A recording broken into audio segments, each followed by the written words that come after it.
All right. Good evening. Hope all of you are doing well. Continuing in our pursuit of finishing Shas, we are learning tonight Maseches Beitzah Daf Vav, starting at the Mishnah on the very last line of Chav Hey Amud Beis, a new Mishnah, and a Mishnah that takes us a little bit out of our norms. We are learning a Mishnah about an animal that is a bechor. Now, halachically, as Rashi highlights here at the bottom of a page, when a bechor is born, even bisman hazeh, take a look at that first Rashi, bechor shenafa labor. Rashi says bechor bisman hazeh. Ein nishchat below mum, mipnei shekadshim mum. Today, if there's an animal that's born as a bechor, you're not allowed to shecht that animal unless it is blemished to the point that it couldn't have been brought had there been a Beis Hamikdash. Why? Because Rashi says, Deme'elav hu kadosh. Tam, when a person shechts a bechor that is complete without any flaws, Rashi says, wow. You need to know your halachos when you own animals. So this first Mishnah is going to sound backwards, but now that we've learned this Rashi, it's going to sound perfectly forwards. So the Mishnah opens, Bechor shenafal labor, it's Yantif, and you have a Bechor, your firstborn animal. It falls down into a pit. Rabbi Yehuda Omer, Yered Mumche v'yera. You can send down an expert in mumin to check and see if the animal has a mum. Im yesh bo mum, if the animal has a mum, oh, it's a bechor. Now that it has a mum, it's eligible to be shechted because now you're not going to be chayiv kares for the shechita because you're shechting an animal that has a mum. Ya'alev yishchot. Then, if you send down that expert into the pit and he sees that yes, in fact, it's true that this animal has a mum, ya'alev yishchot, then it can be shechted v'im lav. If the animal is a tam, and when he fell into the bore, he got no injuries at all. So then the halacha is lo yishchot, you may not shech this animal. However, all of that is the Tanakama. We're on Chavav Amud Aleph, second line. Rabbi Shimon Omer, nope. Kol she'ein mumar nikar mi be'od yom ein ze min hamuchan. You have to actually visibly see the mum from before Yantiv starts. So we know one thing. We know this isn't a machlokes about muksa. The reason we know that is because the shitas here should be reversed. The first sheet in the Mishnah was Rav Yehuda, who was lenient. The second sheet in the Mishnah was Rav Shimon, who was strict. If this was about muksa, the shitas would have been flipped because Rav Shimon is the one who is way more lenient when it comes to muksa, whereas Rav Yehuda is way more strict. So then the Gemara says, "B'mai kamiflage." We know it's not about muksa. So what, in fact, is the machlokes here in our Mishnah about whether or not the mum has to be seen from before Yom Tov, if it's to be mutter, that's the shita of Reb Shimon, or no, even if the mum is found on Yom Tov, and that's the shita of Reb Yehuda. The Gemara answers, what they're arguing about is, inema beroin mumin kamiflage. Are we allowed to have an expert go down into the pit to paskin such a shaila? And if you take a look at the end of Rashi, Dibur Hamaschel inema beroin. So there, Rashi has an interesting line, ein roin, kevan dehavaleke yoshev v'dun din. It's kind of like opening a bezdin on Shabbos, which is unacceptable. We don't open batei din on Shabbos. So when you have this guy come in, bring in the mum expert to come look at the bechor who fell in, is that considered appropriate or not? And that's what the machlokes is about. The Rabbi Yehuda Savar, back in the Gemara, line 5. The Rabbi Yehuda Savar, Rabbi Yehuda was of the opinion he was lenient. Roin mumin b'yom tov. You're allowed to engage the expert to go down into the pit and to determine that yes, in fact, there is or isn't a mum, whatever it is. Rabbi Shimon Savar ein roin mumin b'yom tov, and that's why, even though our Mishnah looked like it was going to be a machlokes about muksa, it couldn't be because the shitas were reversed to their normal approaches, where Yehuda is strict and Rav Shimon is lenient. However, over here, that's not the machlokes, it's simply that. So says the Gemara, if that's true, v'liflagu b'roin mumin de alma, why does our Mishnah have to speak about a case of a bechor? If all you're talking about is a mum, so then just ask a shaila in a vacuum. Just ask, are you allowed to have someone? Just ask your question. So you get this whole Mishnah in the middle of Maseches Beitzah, the animals of bechor. Who cares? That's not our sugya. Just talk about what you want to talk about, whether or not we're roin mumin b'yom tov. So it says the Gemara, no, that's not correct. Third of the way down, bechor shenafa labor itzrichalei. We need it specifically about a bechor. Why? Sal kadai tachamina. I might have thought mishum tsar ba'alei chayim, that because we know that there is an iser, we paskin derabanan of tsar ba'alei chayim. Because that's true, therefore le'arim, I can create a loophole. V'liskei Rabbi Yoshua kamash malan. It happens, Maybe we can say that we should be me'arim, that we should come up with a loophole. What's the loophole that we should come up with over here? Take a look at Rashi. Rashi is about 15, 20 lines down, about halfway into the Gemara lines. Dibur hamaschel le'arim lomar vada yimtza bomum. Oh, no, come on. it's a bechor, for sure there's going to be a mum. And therefore, if there's a mum, then we're allowed to take it up because we're allowed to shech a mum, a bechor that has a mum, as long as it's not in the times of the Beis HaMikdash. So maybe we would have thought that because of Tsar Baalei Chayim, we're going to have a lenient svara and assume that by definition there's going to be a mum, like Rabbi Yoshua says. We'll learn his shita later, and not today, but later in the Masechta. Kamash Malan, what we therefore see, he's not coming today. So Kamash Malan, that we don't make such a cheshbon, and therefore our case specifically had to be about a bechor, because in order for us to shech the bechor, there has to be a mum. In order for us to paskin on a mum, there has to be an expert, and therefore maybe we would have thought that because it's a bechor, that therefore we can engage the expert. Kamash Malan, we cannot. Hihachi, says the Gemara, if all we're talking about is whether or not we can bring up the animal, then I don't understand. Why does our Mishnah on the top right here of Chavav Amar Aleph say the language of lo yishchot, top line, being lav lo yishchot? It's not about the shchita. It's lo ya'ale b'yishchot mibayle. It should have been about taking the animal out. It shouldn't have been about anything else. Why? If you're saying it's all about harama, that because it's a bechor and a bechor bismanas that can only be shechted if it has a mum, and therefore because of Tsar Baalei Chayim, I'm being mitzaref. Everything in the mixing bowl, it's Tsar Baalei Chayim, it's a bechor, and it likely has a mum. So fine, but then I don't understand, why didn't the Mishnah reflect that by saying yalav yishchot? So the Gemara says lo tzricha do avar ve'aske. The reason why is because our Mishnah is discussing a case of a person who did something wrong. Avar ve'aske. He took the animal out without checking. Oh, sal kadaita chamina. So then maybe we should say, now that we've already taken it out, you can do shchita, kamash malan, that the reason why our Mishnah says v'yishchot and not yalav yishchot is to teach us that even if you take the animal out, you're not allowed to shecht it. Says the Gemara, lishchate. I don't understand. If you took out the animal and it doesn't have a mum, hatamhu, then that animal is tam. And an animal that's tam, a bechor that's tam, a bechor bizman hazeh that's tam, cannot be shechted. That's not allowed. Says the Gemara, lo tzricha de nafal beimuma. We see right now, for the first time, 2 p.m. on Yontif afternoon, that he in fact has a mum. Says the Gemara, that doesn't work. If we first see the mum only in the pit, so that doesn't work according to all shitas, that should be muksa. So therefore, says the Gemara, and this is the conclusion of the Gemara, Ella, the nafal beimum over me'erev Yom Tov. It had a temporary blemish, a bruise of some kind on erev Yom Tov. Tehashta, and now that it fell into the pit, havale mum kavua. This falling into the pit made it into a mum kavua. Oh, so says the Gemara, maybe I would have thought that because it had a mum over, a temporary mum from before Yom Tov, and now it was compounded by this new injury, and now this mum over is a mum kavua, then maybe I should say that I should be able to do shchita on this animal, kamash malan, that you're not allowed. That is the approach of the Gemara. So we've greatly reinterpreted our Mishnah. The Mishnah at its face is not what it seems right now. So we said, just looking back and reflecting to summarize, we started our Mishnah on the bottom saying that if a bechor falls into a pit, it's a machlokas. Maybe a mumcha should look at it, maybe not. And the Gemara concluded that we're dealing with a case of a bechor where we might have thought that there was a heter of Tsar Baalei Chayim kamash malan, there is not. We might have thought that a person already pulled the animal out. And the reason why we should think that you should shecht it is because it had a temporary blemish, which was then compounded into a permanent blemish, kamash malan, that's not the case. So a lot of gymnastics here to figure out this Mishnah. And classic to the Gemara's structure is that we always try to ensure that we compare and contrast all of the Tanaic sources related to the topic. So we saw our Gemara, our Mishnah.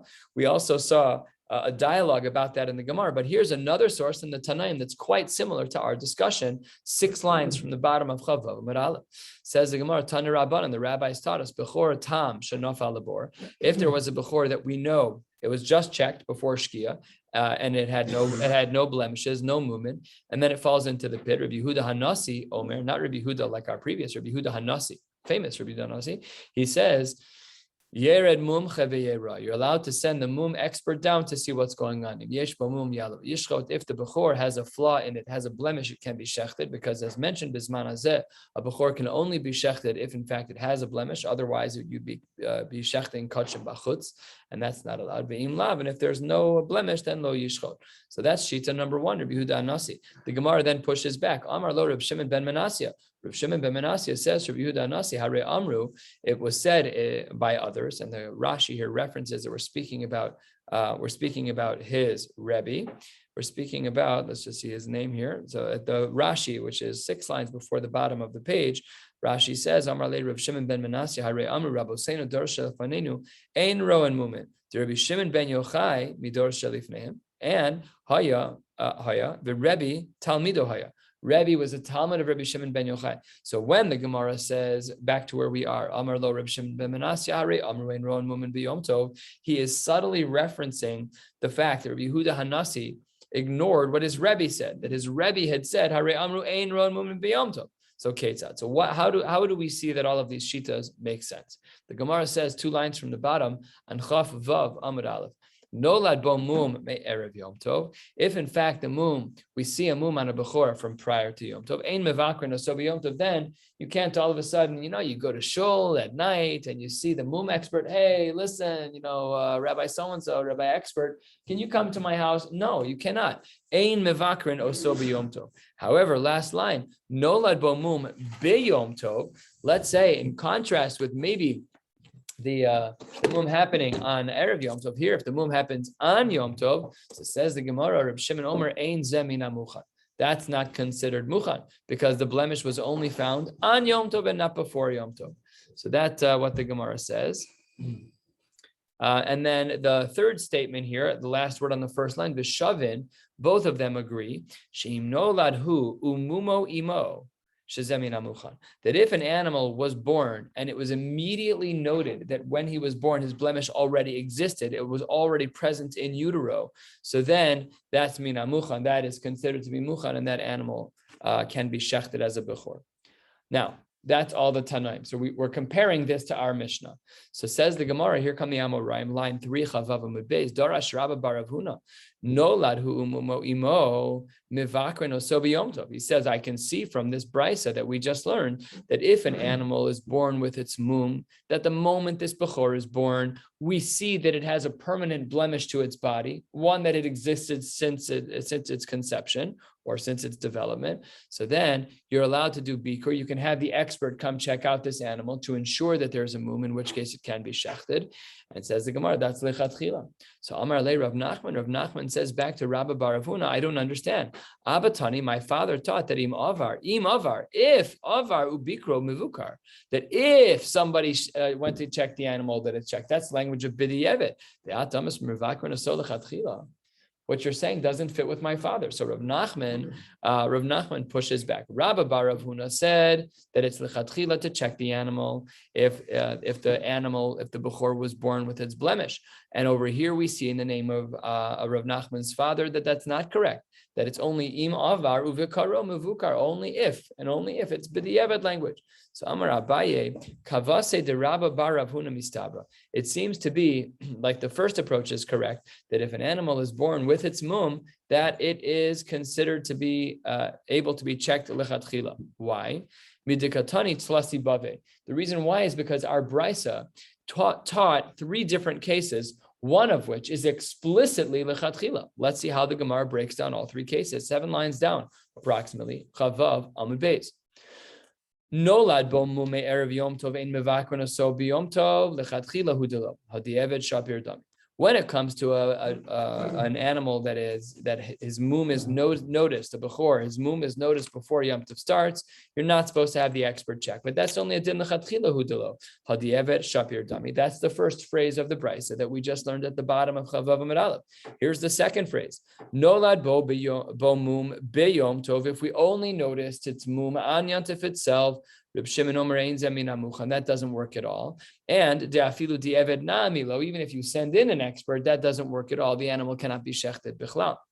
And then v'hadar tani, the last din that we saw in the Beitzah from the bottom of Chavav Amud Aleph is the shavin, that everyone agrees sheim nolad umumo imo sheze mina muchan de'afilu lechatchila nami. So it seems clear, by virtue of the fact that the Beitzah that we learned to compare to our Mishnah stipulated 3 different cases, one of which by definition has to be a din lechatchila. So therefore we see that when it came to the machlokes between Rabba Bar Avuna and the father of Rav Nachman, that Rabba Bar Avuna must be right. So says the Gemara, that's not necessarily true, because 1/3 of the way down, maybe a quarter of the way down on Chavav Amud Beis, the Gemara says, "V'haki asa Rav Oshia," when he came to discuss this sugya in Babel, asa v'aisi masnisa biyadin. He had brought a Mishnah with him. Not everybody knew all the Mishnayos and Braisos at that time. So says the Gemara that he had a different iteration, a different version of our Beitzah that we presented on the bottom of Chavav Amud Aleph, and then we have to figure out which version is correct. So says the Gemara, Bein shenolad bo mum me'erav yom tov, uvein shenolad bo mum b'yom tov. Here, this Beitzah that Rav Oshia brought merged two of the three phrases of that Beitzah together, and the merge was whether or not the animal, its mum was identified before Yom Tov or once Yom Tov started, which means that there is no case where it's lechatchila, which questions the shita of Rabbi Bar Avuna. So it says the Gemara, that puts a big question mark on the initial brisa that we have that was truncated into three pieces.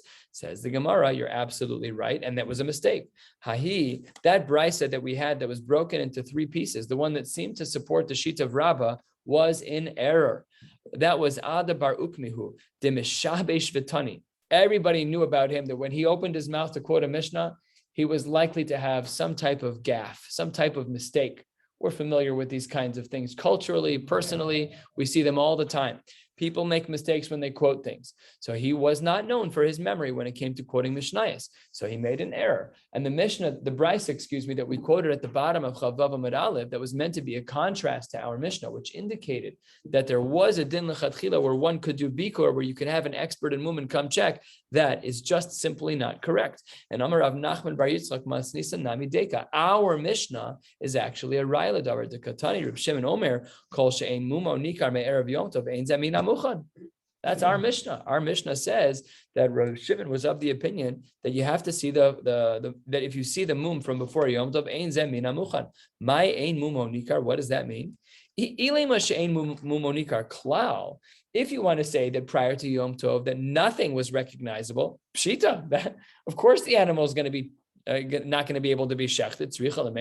Do I need to even bother to say that case where there's no mum before Yom Tov? That case is obvious. Ella says the Gemara, lo ischazi l'chacham erev Yom Tov. So there, just we couldn't get a chacham to visit. Imum kavuahu, imum over. We don't know what's going on. So the Katani Mihas, what did we learn in this in our Mishnah? Ein zamina muchan shma mina, that we have this brisa that we had in our Gemara was a mistake, and it was quoted in the name of Ada bar Ukmi, who was Mishabesh Vitani. He made an error in how he quoted that brisa. Therefore, there is no case where a dayan can paskin a case of mumin on Shabbos. Can you paskin a mara on Shabbos?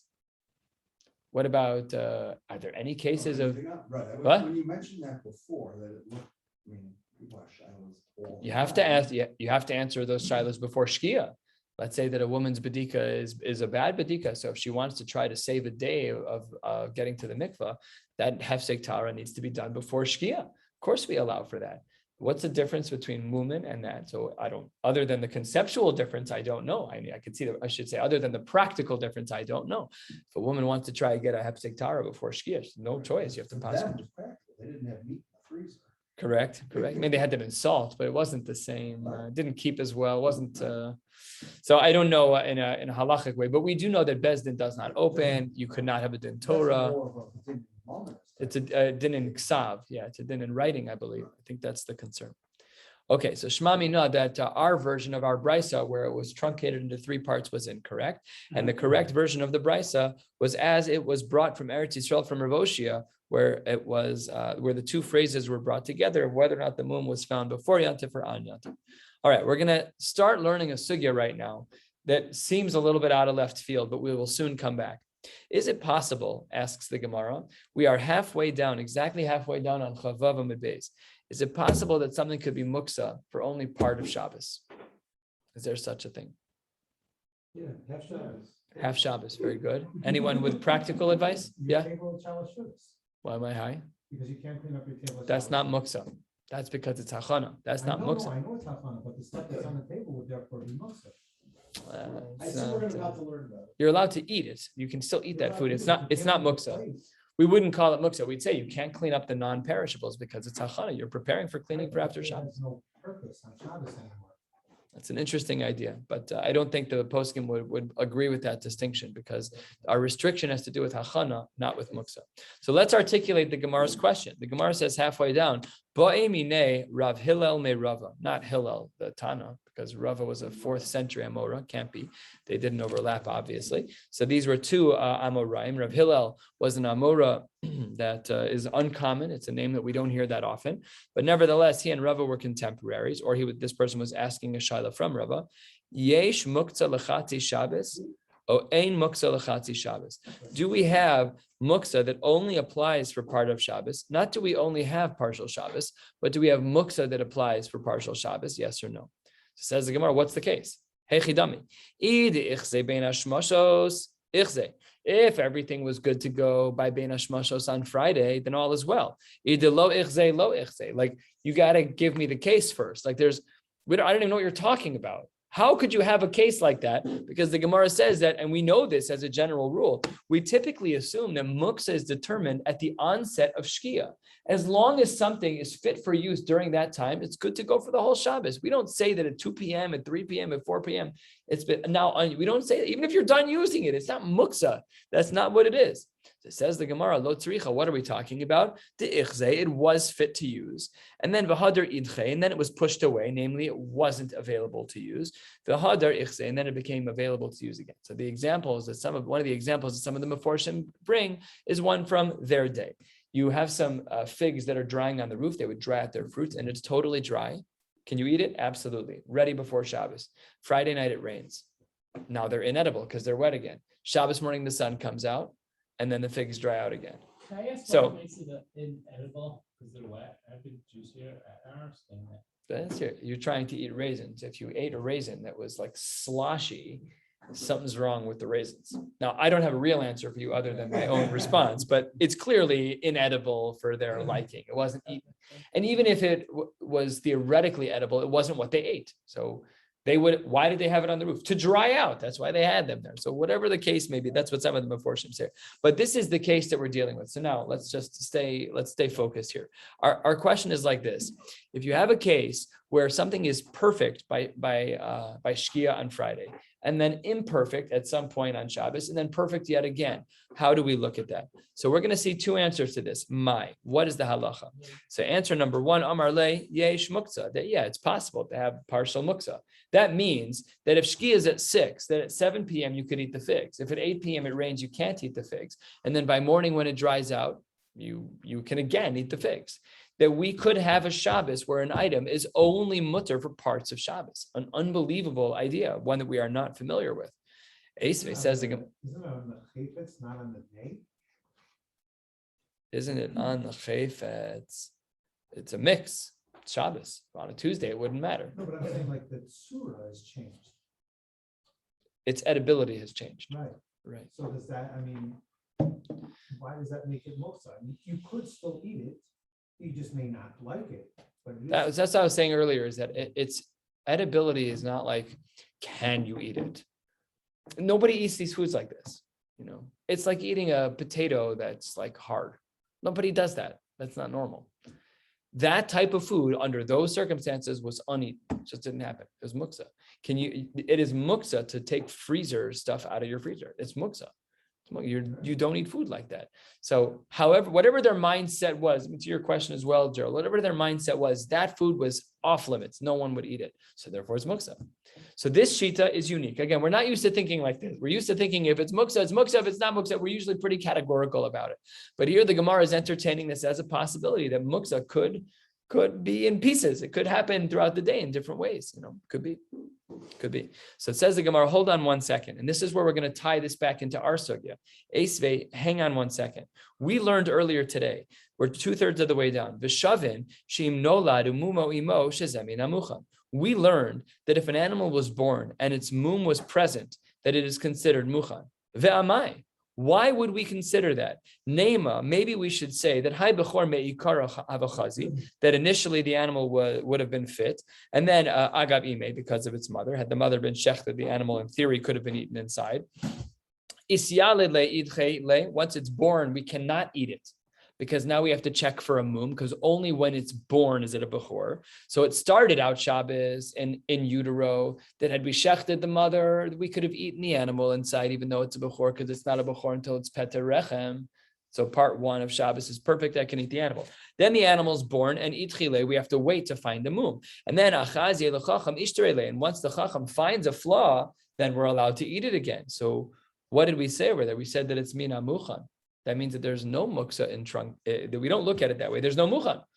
So if there's no problem with this, then doesn't that contradict the answer of yesh muksa? You're saying yesh muksa when the figs get wet again, but we never have that problem in the temporary period when the bechor is born and hasn't been checked by a chacham yet. So that's a great question. So Amar Abaye b'temer of Safra, no, kigon de yasve daini hasan. The people who were the bekim were sitting there. There was never a time where there was any question about this animal. All is well and good. They're sitting there when the animal is born, mum. The second it's born, mum. No, there was never a period of time where it was ever muksa. So therefore, the comparison is shot. It's hard, though, because you can't see the whole animal at one time. You think it'd actually be a few seconds you have to turn them over, but maybe that's not considered significant. Clearly not. Or the first thing that happens is that a limb is extended that's missing part of its limb. Right? But I think what you're saying makes more sense than what I'm saying, is that the Leda process is still no, you're asking good, because Peter Rechem is determined. We've seen this in the Gemara. Remember, we saw this, is that if a baby was to crown prior to Shabbos and then pull its head back inside the body, so the bris is Friday, even though the baby was born on Shabbos. Right? We spoke about Peter Rechem, so your question is very good. But obviously, something along the lines of what you're saying is also correct, that we say like, okay, but it's not what we mean. You don't have to go schlep and go find the chacham to paskin on the animal. He's sitting right there. So that's not considered an off-limits animal. We instantly will know that this animal has it. So I think your answer is correct. So all of that was version one, that yes, there is this concept of muksa that only applies for part of the day. Then says the Gemara 2/3 of the way down, a little bit more, Ika de Amre, that Omar Le, his response was not yesh muksa, but rather ein muksa lachatzi Shabbos. No, like we paskin, categorical. Whatever's happening during Shkia is happening during Shkia, and that's it. Okay, so if that's true, the Gemara that we used as a question on our previous shita is now a siyua to this answer. Says the Gemara, Lema misayeyale. Maybe we should then say v'shavin sheim nolad umumo imoshe zemina muchan. This sounds ein muksa l'chatzi Shabbos. This sounds perfect, just like we said. V'habachor meikara havachazi agav ime, that had the mother been shechted, you could have eaten the animal, and then there's a break. Isyalid leidchile. Because the animal is born and we can't shech the bechor until it has a psak that there's a mum. And then achse l'chacham nishterele. So we see that there is a break, and nevertheless it's muchan. So we see that's very similar to ein muksa, ein chatzi muksa. What's it called? Ein muksa l'chatzi Shabbos. So it says the Gemara, not a good question. Amar Abaye v'itemer of Safra kigon de yasve daine hasan. Now people are sitting there, so you can't use that as a raya necessarily. And l'chora, I would imagine that we paskin ein muksa l'chatzi Shabbos. We are categorical. If it's mutter to use during Shkia on Friday afternoon, you're good to go. If it's not, then it's not. And we were trying to infer from this process of the Leda of a bechor as to whether or not there was some comparability from that world back to the world of chatzi, of muksa b'chatzi Shabbos. So it says the Gemara, now we see these two approaches of yesh, muksa b'chatzi Shabbos, and ein. Let's try to prove one of these approaches, and then we'll stop. Tashma, the Beitzah writes, we're 12 lines, 15 lines from the bottom. Haya ochel ba'anavim, you're eating grapes. The host here, you have some extras left over. You put them up on the roof, la'asos men simukin, and you want to make raisins out of them. B'te'enim v'hoser, you're eating figs, and there were some leftovers. V'helon lagag la'asos men grogeris, and you put them up on the roof in order to make out dried figs. Lo yochal mehen ad sheyazmin midbeod yom. You're not allowed to eat them until you are yasmin midbeod yom, until you specifically identify, I'm planning on eating these dried fruits on Yontiv or Shabbos. Otherwise, no dice. It's going to be considered as muksa. We'll question this momentarily. V'chein, the Beitzah continues, atamotze v'afar sekinu v'chavushin, with peaches and with chavushin are quinces, that's a certain type of fruit. Uvishar kol mine peros. So says the Gemara, hold on one second. Hey chidami, what is the case here where you actually need to be mizamein to set aside these dried fruits to be eaten on Yom Tov and on Shabbos? Hey chidami, if going into Shabbos they were fit to eat, lama le hazmana. Why do you have to be mazmin them? They're perfectly fine. They're ready to go. I don't understand. And idin lo chazu, if they're not ready to be eaten, then ki azmin lahu mayhave. Then how does your hazmana help? This food is not edible. You're going to take a raw potato and say, I'm being mazmin a raw potato. Nobody eats raw potatoes. What are you being mazmin? And if you want to say delo yada ichazu ilo chazu, and if you want to say we're just not sure if the food was prepared, it's on the fence, we're not sure. Says the Gemara, that's not the case. That we are lenient in that case. When we're not sure if a fruit has dried out, you're allowed to eat it without hazmana anyways. So what hazmana did the Beitzah indicate about the dried fruit? Ella, says the Gemara, 5 lines from the bottom. Lav dechazu idchu v'hadar elalav, comma, sorry. Elalav, no, rather what must be the case? Dechazu v'idchu v'hazar achzu. It was fit, and then it wasn't fit, and now it's fit again. So says the Gemara, v'i amris ein muksa. If you want to say, like you tried to say earlier, that ein muksa l'chatzi Shabbos, then I don't understand. Lama luhu hazmana. The hazmana shouldn't help at all. It should be unnecessary. If you don't hold of that, then all we do is look at shkia. Your hazmana is irrelevant.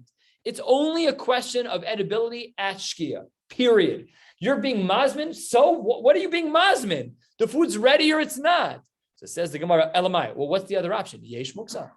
You're going to say that there is muksa. If that's true, ki azmin lahu mai have.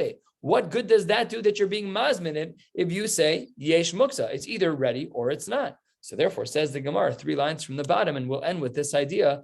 Lo tzricha, what is our case? To achsu v'lo achsu. It is fit, but it's not fit. To ika inshe de achle, v'ika inshe de lo achle. Its edibility is on the fence, whereby some people would eat it and other people would not. I went out to dinner with someone very fancy. They ordered a very chashuv steak, and they ordered it extremely rare. As far as I was concerned, it could have still been mooing in the field. No interest at all.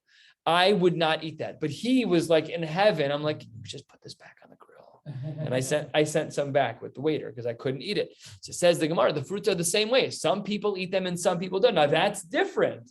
That's not saying we're unsure objectively if this is edible. It's totally subjective. So what do we do in that case? So it says the Gemara, 2 lines from the bottom. Azmin, when a person says, I'm setting this aside before Shabbos, then gali daite, he's saying, I eat this food. That's what he's saying. Don't look at me on Shabbos when I'm eating this food. I'm telling you that I eat this food. I eat this partially raw food. Lo azmin. But if a person was not mazmin this food before Shabbos, then lo gali daite, then he has not revealed his opinion. We're going to stop right here at Amar Reb Zera. We'll pick up tomorrow after the 6:10 Shacharis. How long? 2 hours, you think? Yeah.